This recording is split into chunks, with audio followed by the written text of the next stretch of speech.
नमस्कार शेतकरी मित्रांनो, सध्या साधारणतः हळद पिकाला 190 ते 200 दिवस पूर्ण झालेले आहेत आणि आपल्याला हळद पिकाला खत व्यवस्थापन करायचं आहे. जे शेवटचं खत व्यवस्थापन करायचे ते फक्त आता राहिलेले आहेत 20 दिवस. या 20 दिवसामध्ये आपल्याला हळद पिकाचं खत व्यवस्थापन करायचं आहे. आणि पाणी व्यवस्थापन, आता तुम्ही बघू शकता बऱ्याच शेतकऱ्यांचं पाणी हे कमी झालेलं आहे, आपल्या विहिरीचं पाणी कमी झालेलं, त्याच्यामुळे ते चिंतेत आहेत की आता आपल्या हळद पिकाला पाणी पुरत नाही. तर त्यांना पाणी हे 240 दिवसापर्यंत द्यायचं आहे आणि ते काही लगातार द्यायचं नाही. त्या 240 दिवसामध्ये आता तुमच्या हळदीला साधारणतः 190 ते 200 दिवस झाले असतील, तर राहिले तुमचे दिवस आता 40 दिवस. या 40 दिवसामध्ये तुम्ही 2 ते 3 पाणी जरी दिलं साठवून, 10 दिवसात पाणी साठवायचं आणि 10 दिवसानंतर एकदा जर दिलं तरी तुमच्या हळद पिकाला तुम्हाला कुठलाही त्याचा साईड इफेक्ट तुम्हाला त्याचा म्हणजे पाणी कमी पडणार नाही. त्या बेसमध्ये तुम्ही आता पाणी व्यवस्थापन करू शकता. तसेच शेतकरी मित्रांनो, आता हे जर आपल्याला तुम्ही बघू शकता आता 20 दिवस राहिले आणि 20 दिवसामध्ये आपल्याला काय काय सोडायचं आहे, कशाप्रकारे खत सोडायचं आहे तुम्ही बघू शकता. हळद पिकाला आपण जवळपास जशा शेंग धरल्या किंवा शेंग धरायच्या आधीपासून हळद पिकाला आपण पोटॅशयुक्त खताचा वापर करतो किंवा पोटॅशचा वापर करतो. तुम्ही बघू शकता ड्रिपनं खत सोडत असेल किंवा ड्रिप फर्टिलायझर जरी करत असेल तरी त्याच्यामध्ये पोटॅश असतं. खत टाकलेले असतात फर्टिलायझर, त्याच्यामध्ये आपण पोटॅश टाकतो. मग आपण हळद पिकाला पोटॅश का टाकतो, तर शेंग वाढीसाठी. आपले जे कंदवर्गीय पीक आहे या कंदाची आपल्याला शेंगाची चांगल्या प्रकारे वाढ होण्यासाठी आपण मोठ्या प्रमाणात पोटॅशयुक्त खताचा वापर करतो. आणि हे आपण एवढा जे वापर करतो ते सर्व पोटॅश आपलं पीक हे घेत नाही, त्यातलं 50% पोटॅश हे जमिनीमध्ये आपल्या फिक्समध्ये पडून राहतं. तर याचा वापर आपण कसा करू शकतो. आता हे जे फिक्समध्ये पोटॅश पडलेलं आहे याचा आपल्याला शेवटच्या टप्प्यामध्ये कशाप्रकारे आपण पिकाला उपलब्ध करून देतो ते बी कमी पैशामध्ये, याचं आपण माहिती आजच्या व्हिडिओमध्ये पाहणार आहे. तसेच आता आपल्या हळद पिकाची जे घट होती तुम्ही बघू शकता, शिजवल्यानंतर बऱ्याच शेतकऱ्यांचा माल भरपूर निघतो, कच्चा माल भरपूर निघतो. पण नंतर जेव्हा ते बॉईल करतात आणि घोळणी करतो त्यानंतर तुम्ही बघू शकता उत्पादनामध्ये मोठ्या प्रमाणात घट झालेली दिसून येते.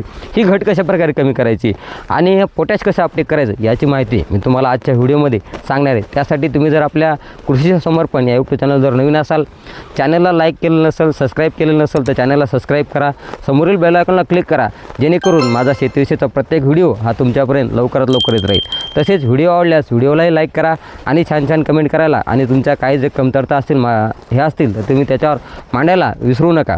तर शेतकरी मित्रांनो, चला तर आता आपल्याकडे राहिलेले 20 ते 25 दिवस, या 20 ते 25 दिवसामध्ये आपल्याला हळद पिकाची घट होऊ नये म्हणून आणि शेंगाची राहिलेली वाढ पूर्ण करण्यासाठी आपल्याला याच्याला पोटॅश आणि मॅग्नेशियम या दोन्हीचं कॉम्बिनेशन असलेलं न्यूट्रिग्रो पोटॅशियम शोनेट या खताचा आपल्याला 6 किलो 2 वेळेस 12 किलो आपल्याला दर 6 दिवसाला आपल्या 6 किंवा 8 दिवसाला तुमच्या जसं सोयीनुसार असेल त्या बेसमध्ये तुम्हाला त्याचा वापर करायचा आहे. म्हणजे 12 किलो ते सोडल्यानंतर तुम्हाला काय करायचं आहे. तर बरेच शेतकरी सध्या कन्फ्युजनमध्ये आहेत. कोणी सांगते 13-0-45 सांगा सोडा, कोणी म्हणते 0-52-33 सोडा, कोणी म्हणते 0-0-50 सोडा. तर तुम्हाला जर आता कमी पाण्यामध्ये हे खत व्यवस्थापन करायचं आहे आणि एकाच खतामधून आपल्याला पोटॅश बी जाणार आहे आणि या मॅग्नेशियम बी जाणार आहे आणि याचं कॉम्बिनेशन गेल्यामुळे त्या आपल्या शेंगाची साईज वाढणार आहे.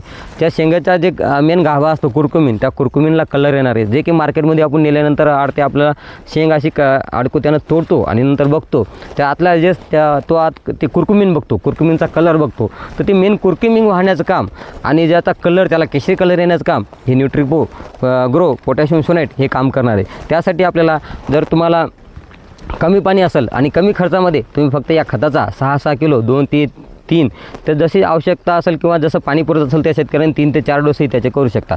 पण साधारणतः कमीत कमी याचे 6 किलोचे तुम्ही 2 डोस जर सोडले तर नक्की तुमच्या शेंगाची वाढ होणार, कुरकुमीनची वाढ होणार, म्हणजे आतला जे गाभा असतो त्या गाभ्याची वाढ होणार, कुरकुमीनचं प्रमाण वाढणार, त्याला केशरी कलर येणार आणि त्याच्यामुळे आपल्याला हळद पिकाला मार्केटमध्ये जो भाव आहे तो भाव चांगल्या प्रकारे जास्त मिळणार. आणि जी होणारी घट आहे ही घट याच खतामुळे तुमची त्याची कमी करू शकता. तुम्ही जर फक्त 0-0-50 सोडायच्या मागे लागले तर त्याचे तुम्हाला जे फक्त साईज वाढेल, पण जे घट आहे ते घट आणि कलरवर जे काम करायचं असेल तर तुम्हाला हेच खत काम करतं. त्यामुळं तुम्ही माझ्या मते तुम्ही हे खत सोडलं आणि कमी पैशामध्ये एक्स्ट्रा खर्च न करता या खताचा तुम्ही वापर करा. आणि आता तुम्ही बघू शकता 0-0-50 शेतकरी सोडायला सांगत आहेत, म्हणजे सोडत आहेत. तर ऑलरेडी आपण जशी हळद लागवड केली तसं आपण पोटॅशयुक्त खताचा वापर केलेला आहे. खतामधून पोटॅश दिलेला आहे, ड्रीपमधून पोटॅशयुक्त खताचा वापर केलेला आहे. म्हणजे आपण ह्या हळद पिके कंदवर्गीय असल्यामुळं आपल्या डोक्यामध्ये एकच असते की आपल्याला शेंगाची ही वाढ करायची त्यासाठी लागते पोटॅश. आणि या पोटॅशयुक्त खताचा मोठ्या प्रमाणात वापर आपल्या हळद पिकामध्ये झालेला आहे प्रत्येक शेतकऱ्यांच्या. तर आता हे जे काही खत आपण वापरलेलं आहे पोटॅशयुक्त खत, हे पोटॅश वापरले हे 100% आपल्या हळद पिकाने घेतलं आहे का? नाही.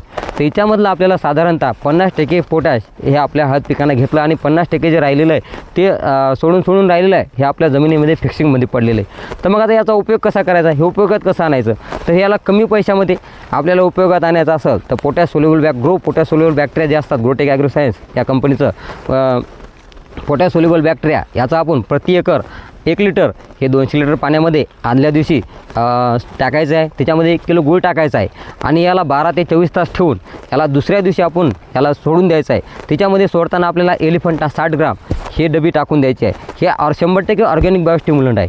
या दोन्हीमुळं काय होईल, आपल्या जमिनीमधील जे काय आपण बॅक्टेरिया सोडल्यामुळं जे काही पोटॅश शिल्लक पडलेलं आहे फिक्सिंगमध्ये पडलेलं आहे हे सगळं पोटॅश आपल्या पिकाला अपटेक करून देण्याचं काम होईल आणि कमी पैशामध्ये हे आपल्याला काम होणार आहे. तर शेतकरी मित्रांनो, याच्यामुळं आपल्याला 0050 हे खत सोडायची आवश्यकता नाही, कारण आपण जे काही खतं दिलेले आहेत आधी ते खतं ऑलरेडी फिक्सिंगमध्ये पडलेले आहेत आणि डबल देणार ते बी फिक्सिंगमध्ये पडणार. त्यामुळं आता खत न देता हे बॅक्टेरिया आपण द्यायचे आहेत त्याला पोटॅश सोल्युबल बॅक्टेरिया किंवा NPK कन्सुट्या हे दिलं तरी चालतं. याच्यामध्ये तुम्हाला नत्रस पुरत पालास हे तिन्ही जे आपल्या जमिनीमध्ये जे काय फिक्सिंगमध्ये खतं पडलेले हे तिन्ही खतं अपटेक करून देण्याचं काम हे बॅक्टेरिया करतात. त्यासाठी तुम्ही दोन्हीपैकी कुठल्याही बॅक्टेरिया घेऊन 12 तास पाण्यामध्ये 1 किलो गूळ टाकून किंवा 24 तास ठेवून याला तिसऱ्या दिवशी तुम्ही याला 100 ग्राम एलिफंटासोबत घेऊन याला सोडू शकता. याच्यामुळं आपल्या जमिनीमधील 100% सगळे जे काही खत फिक्सिंगमध्ये पडलेलं आहे ते सगळं अपटेक करून देण्याचं काम होईल आणि आपल्या शेंगाची चांगल्या प्रकारे वाढ होईल. राहिलेली जे वाढ आहे आता तर शेंगाची साधारणतः भरपूर प्रमाणात वाढ झालेलीच आहे, पण जे काय राहिलेली वाढ आहे ती वाढ होईल, आतल्या गाभ्याची वाढ व्हायला मदत होईल.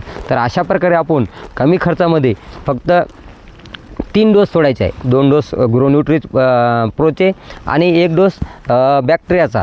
हा जर शेवटला ठेवायचा. जेव्हा समजा आता तुम्ही आपण 6 किलोचे 2 डोस 12 ते 15 दिवसात केले, 8 दिवसात आणि राहिलेले 8 दिवसात जे काय 25 दिवस आपल्याकडे कालावधी आहे, पहिल्या 8 दिवसामध्ये 6 किलो पोटॅशियम सोनाईट, दुसऱ्या 8 दिवसामध्ये 6 किलो पोटॅशियम सोनाईट आणि तिसऱ्या 8 दिवसामध्ये ह्या बॅक्टेरिया सोडून द्यायचा आहे. याच्यामुळे आपल्याला कमी खर्चामध्ये सगळ्यात बेस्ट आणि सगळ्यात सुपर आणि एकदम जबरदस्त रिझल्ट हे आपल्याला मिळणार. तर शेतकरी मित्रांनो, पुनश्च आपल्या जर तुम्ही चॅनलवर नवीन असाल तर चॅनलला लाईक आणि सबस्क्राईब करा, व्हिडिओला लाईक करा, बेल आयकॉन करा, चॅनलला बेल आयकॉन करा, घंटीला बेल आयकॉनला क्लिक करा आणि चॅनलवर आपल्या व्हिडिओवर छान कमेंट करायला विसरू नका. आपलाच कृषी मित्र शिवाजी कोटकर. धन्यवाद.